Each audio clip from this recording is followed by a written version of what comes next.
રાજ્યમાં શાળા અને કોર્ટ સહિતના સ્થળોને બોમ્બથી ઉડાવી દેવાની સતત મળતી ધમકી મામલે પાટણના ધારાસભ્ય કિરીટ પટેલે સરકાર પર આકરા પ્રહાર કર્યા છે।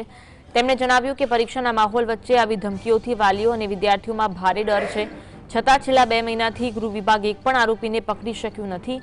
વિધાનસભામાં મુદ્દો ઉઠાવવાની ચીમકી આપતા તેમણે કહ્યું કે સરકાર માત્ર વાતો કરવાને બદલે કડક કાર્યવાહી કરે। ચમરબંધીને છોડવાના નથી। અમે ગુજરાતની અંદર નંબર 1 રાજ્ય છે, ત્યારે આવી ઘણી બધી ધમકીઓ મળે છે। હજુ કોઈ ચમરબંધીને પકડવામાં આવ્યો નથી। એટલે મારી સરકારને અને ગૃહમંત્રીને વિનંતી છે કે વાતો કરવાનું બંધ કરો।